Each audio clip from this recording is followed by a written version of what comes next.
दोस्तों, आज हम बात करने वाले हैं IMDb पर सबसे ज्यादा रेटेड मूवी की, जिसका नाम है शॉशैंक रिडेम्पशन। ये मूवी एक ऐसी जेल के बारे में है जो दुनिया की सबसे मुश्किल जेलों में से एक है और इस जेल से आज तक कभी भी कोई कैदी बचकर भाग नहीं सका था। इस जेल का नाम है शॉशैंक। इस जेल में हजारों कैदी थे, जिनमें से कई तो लगभग अपनी पूरी उम्र ही इस जेल में बिता चुके थे। लंबे समय तक जेल में रहने की वजह से वो बाहर की दुनिया से बिल्कुल अलग हो चुके थे और यही कारण था कि वो इस जेल से इमोशनल लेवल पर जुड़ गए थे। इस जेल से बचकर भागना लगभग नामुमकिन था, क्योंकि इस जेल की सिक्योरिटी बहुत मजबूत थी और नियम कानून बेहद सख्त। कोई भी इस जेल से बचकर भागने की कोशिश नहीं करता था, क्योंकि ऐसा करते हुए पकड़े जाने पर उस कैदी को बेहद कड़ी सजा मिलती थी। एक दिन जेल में एंडी नाम के एक कैदी की एंट्री होती है, जो कि पहले एक बहुत बड़े बैंक में काम करता था और अपनी बीवी और उसके बॉयफ्रेंड की हत्या के जुर्म में जेल आया था। एंडी इस जेल में आकर बहुत उदास होता है और इसीलिए वो सबसे अलग अलग ही रहता है। फिर एक दिन एंडी जेल में एक कैदी रेड से मिलता है, जो उस जेल में लगभग 20 साल से बंद था। रेड जेल में इतने लंबे समय से रहने की वजह से जेल को अच्छे से जान गया था और इस काबिल हो गया था कि वो जेल में कुछ सामान छुपाकर मंगा सके।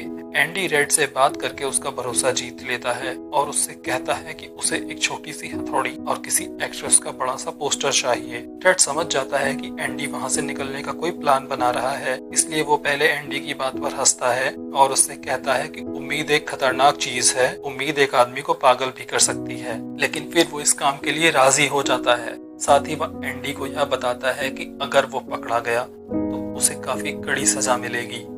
फिर हम एक दूसरे सीन में देखते हैं जिसमें रेड एंडी को 3 कैदियों की तरफ इशारा करके बताता है कि वो तीनों एंडी पर गंदी नजर रखते हैं और फिर रेड एंडी को उनसे संभल कर रहने की हिदायत देता है। रेड आखिरकार जेल के अंदर किसी तरह वो हथौड़ी मंगा देता है और एक लाइब्रेरियन ब्रूक्स की मदद से उसे एंडी तक पहुंचा देता है। जब वह खुद हथौड़ी देखता है तो हंसता है और कहता है कि इससे तो सुरंग बनाने में सैकड़ों साल लग जाएंगे। फिर हम एक सीन में देखते हैं कि जो 3 लोग एंडी पर गंदी नजर रखते थे उसे पकड़ लेते हैं और उसे फिजिकली एक्सप्लॉइट करते हैं। इस तरह से वो एंडी को कई महीनों तक परेशान करते रहते हैं और एंडी इस बात को कभी किसी को बता नहीं पाता। इस फिजिकल एक्सप्लॉइटेशन की वजह से एंडी हमेशा अकेला और गुमसुम सा रहता है। फिर एक दिन जब जेल की छत को रिपेयर करने की जरूरत होती है तो इस काम के लिए कुछ कैदियों को चुना जाता है, जिसमें एंडी और रेड दोनों होते हैं। जब कैदी जेल की छत को रिपेयर कर रहे होते हैं तब हेडली दूसरे गार्ड से बताता है कि उसके भाई ने $30,000 उसके नाम किए हैं, लेकिन वो टैक्स में चला जाएगा। यह बात एंडी सुन लेता है और हेडली से सीधा सवाल पूछता है कि क्या उसे उसकी बीवी पर यकीन है। हेडली अचानक और सबके सामने ऐसा पर्सनल सवाल सुनकर खुद पर काबू नहीं रख पाता और गुस्सा हो जाता है। हेडली गुस्से में एंडी को छत के किनारे तक ले जाता है और उसे नीचे फेंकने के लिए किनारे पर झुका देता है। तभी एंडी हेडली को बताता है कि उसने वह सवाल हेडली की मदद के लिए पूछा था।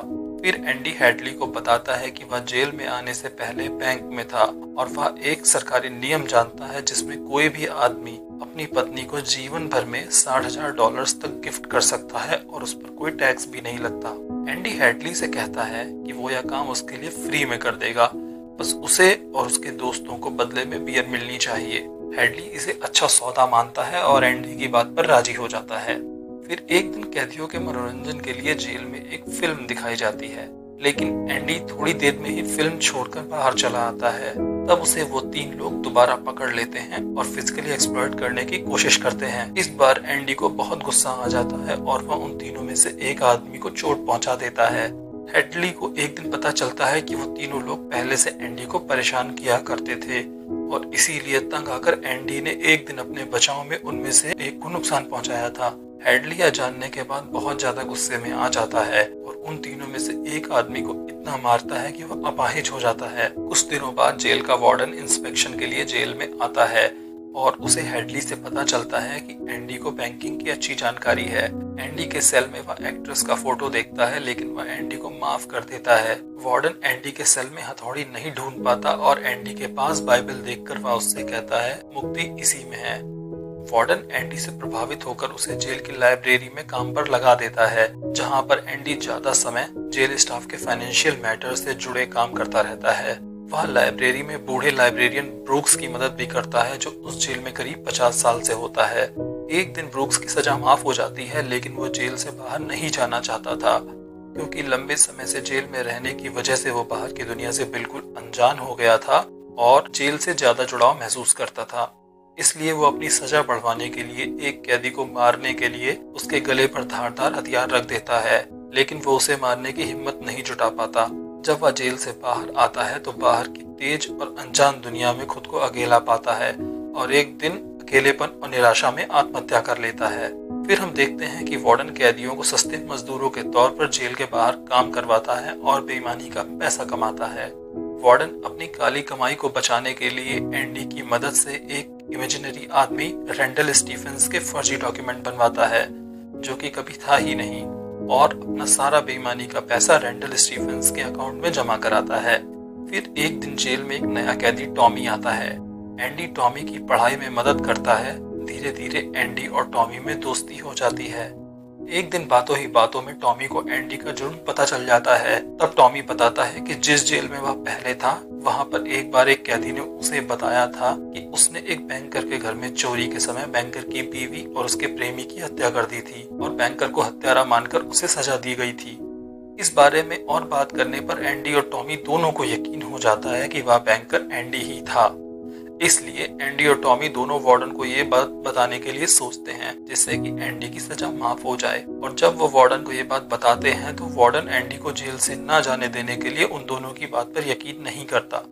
फिर एंडी वार्डन को धमकी देता है कि वो जेल से बाहर निकलकर वार्डन के काले कारनामों की जानकारी सभी को बता देगा, जिससे वार्डन बहुत गुस्सा हो जाता है और एंडी को 1 महीने के लिए काल कोठरी में डाल देता है। क्योंकि टॉमी एंडी के लिए गवाही देने को राजी था, इसलिए वार्डन टॉमी को मरवा देता है। जब एंडी काल कोठरी से बाहर आता है तो रेड से कहता है कि वह एक दिन यहाँ से निकलकर मैक्सिको के समुद्री शहर जिगुआतानेजो जाएगा और वहाँ एक होटल चलाएगा और अपनी नाव की मरम्मत करेगा। एंडी रेड को एक जगह बताता है और कहता है कि अगर वह कभी बाहर निकलने में कामयाब हो तो एक मैदान में बड़े पेड़ के पास एक काले पत्थर के नीचे दबा हुआ डिब्बा ढूंढे। फिर जब एक दिन गार्ड्स रूटीन चेक के लिए सेल तक आते हैं तो वो एंडी को वहां नहीं पाते।